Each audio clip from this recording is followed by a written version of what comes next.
আসসালামু আলাইকুম। সকাল ৯টা বেজে ৩০ মিনিট। আজ বুধবার। বাংলাদেশ বেতার কক্সবাজার। স্থানীয় খবরে স্বাগত জানাচ্ছি ইশফিতা আবরার সোহা। কক্সবাজার সরকারি মহিলা কলেজে দুদিনব্যাপী সায়েন্স ফেস্টিভ্যাল শেষ হয়েছে। মঙ্গলবার কলেজ মিলনায়তনে ফেস্টিভ্যালের শেষ দিনে বিজ্ঞান বিষয়ক কুইজ, রুবিকস কিউব প্রতিযোগিতা, স্মৃতিশক্তি যাচাই, বিজ্ঞান বিষয়ক সেমিনার, বিজ্ঞান বিতর্ক ও পুরস্কার বিতরণ অনুষ্ঠানের আয়োজন করা হয়। সমাপনী ও পুরস্কার বিতরণ অনুষ্ঠানে প্রধান অতিথির বক্তব্য রাখেন জেলা পরিষদের প্রশাসক এটিএম নুরুল বশর চৌধুরী।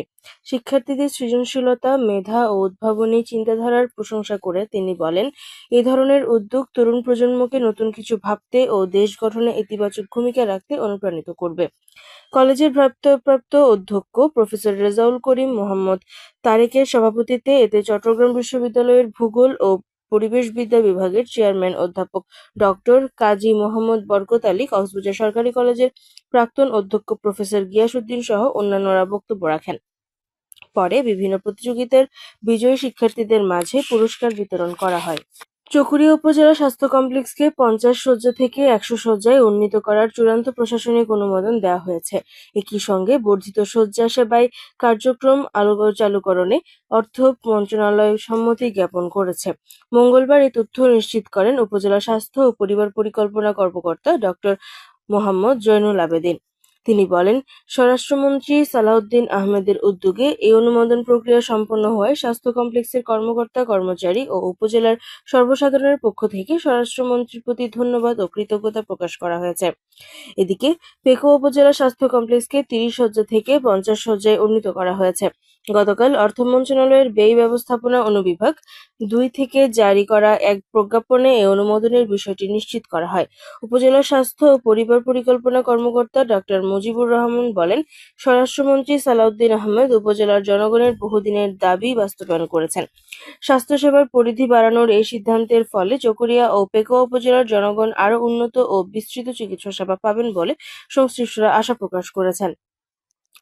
চকরিয়া সরকারি জাকাত ফান্ডের আওতায় ২০২৫-২৬ অর্থবছরে বরাদ্দকৃত ৮৪,২৪০ টাকার চেক বিতরণ করা হয়েছে।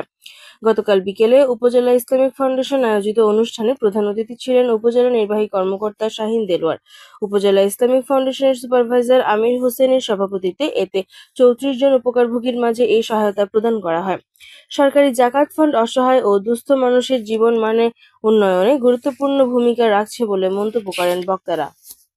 চকরিয়ার পার্টনার প্রকল্পের আওতায় গ্যাপ উত্তম কৃষি চর্চা বিষয়ে দিনব্যাপী প্রশিক্ষণ কর্মশালা অনুষ্ঠিত হয়েছে। মঙ্গলবার উপজেলা কৃষি অধিদপ্তর আয়োজিত প্রশিক্ষণে উপস্থিত ছিলেন সংস্থাটির কক্সবাজারের উপপরিচালক ডক্টর বিমল কুমার প্রামাণিক। উপজেলা কৃষি কর্মকর্তা কৃষিবিদ শাহনাজ ফেরদৌসী জানান, প্রশিক্ষণে কৃষকদের আধুনিক ও নিরাপদ কৃষি ব্যবস্থাপনা ও পরিবেশ বান্ধব উৎপাদন পদ্ধতি অনুসরণ গুরুত্ব সম্পর্কে ধারণা দেওয়া হয়। কুতুবদিয়ায় ঘূর্ণিঝড় প্রস্তুতি কর্মসূচি সিপিবি কয়ারবিল ইউনিয়নের ইউনিট টিম লিডারদের আলোচনা সভা অনুষ্ঠিত হয়েছে। গতকাল কয়ারবিল ইউনিয়ন পরিষদের হলরুমে আয়োজিত ইউনিয়ন টিম লিডার মীর কাসেমের সভাপতিত্বে এতে স্থানীয় ইউনিয়ন পরিষদের ভারপ্রাপ্ত চেয়ারম্যান শফিউল আলম কুতুবী উপস্থিত ছিলেন। এ সময় দুর্যোগের আগে সাধারণ মানুষের সতর্ক করা, আশ্রয়কেন্দ্রে নেয়া এবং জরুরি সহায়তা কার্যক্রম সবাইকে সমন্বিতভাবে কাজ করার আহ্বান জানানো হয়। মানসম্মত শিক্ষা জাতির প্রতিজ্ঞা এই প্রতিপাদ্যে উখিয়ায় মানসম্মত প্রাথমিক শিক্ষা নিশ্চিতকরণে উঠান বৈঠক অনুষ্ঠিত হয়েছে। গতকাল পঠন দক্ষতার উন্নয়ন, বিদ্যালয়ের উপস্থিতির হার বৃদ্ধি ও ঝরে পড়া রোধে পালংখালীর আনমজনপাড়ায় এই বৈঠকের আয়োজন করে উপজেলা শিক্ষা অফিস। উপজেলা শিক্ষা অফিসার আশরাফুল আলম সিরাজী জানান, মানসম্মত শিক্ষা, শ্রেণীকক্ষে নিয়মিত পাঠদান, বিদ্যালয়ে শতভাগ উপস্থিত সহ শিশুর সৃজনশীল মেধা বিকাশে শিক্ষক ও অভিভাবকদের সমন্বিত প্রচেষ্টার উপর গুরুত্বারোপ করা হয়। পেকুয়া উপজেলার মগনামা উজানটিয়ার সংযোগ সড়কের উপর সোনাবিলি বাজার স্লুইস গেট নির্মাণ কাজ চালু হয়েছে। ৪০ লাখ টাকা ব্যয়ে পানি উন্নয়ন বোর্ড প্রকল্পটি বাস্তবায়ন করছে। সরেজমিনে দেখা গেছে, স্থানীয়দের চলাচলের জন্য অস্থায়ী সাঁকো নির্মাণের পাশাপাশি বর্তমানে বাঁধ রক্ষা, মাটি কাটা ও জিও ব্যাগ স্থাপনের কাজ চলমান রয়েছে। আগামী ১ সপ্তাহের মধ্যে কাজ শেষ করার লক্ষ্য নির্ধারণ করা হয়েছে বলে জানায় সংশ্লিষ্ট ঠিকাদারি প্রতিষ্ঠান। স্লুইস গেটটি নির্মিত হলে বর্ষা মৌসুমে জলাবদ্ধতা ও ভাঙন থেকে রক্ষা পাবে এলাকাবাসী। মহেশখালীর ইউনুসখালী নাসির উদ্দিন উচ্চ বিদ্যালয় অ্যান্ড কলেজে ইফটিজিং ও বাল্যবিবাহ প্রতিরোধে সচেতনতামূলক সমাবেশ অনুষ্ঠিত হয়েছে। গতকাল বিকেলে বিদ্যালয় মিলনায়তনে এই সমাবেশের আয়োজন করে কালামারছড়া পুলিশ ক্যাম্প। বিদ্যালয়ের সহকারী প্রধান শিক্ষক মোহাম্মদ আব্দুল হাদীর সভাপতিত্বে সমাবেশে ইফটিজিং ও বাল্যবিবাহের বিরুদ্ধে সবাইকে সচেতন হওয়ার আহ্বান জানান পুলিশ ক্যাম্পের ইনচার্জ মোশাররফ হোসাইন।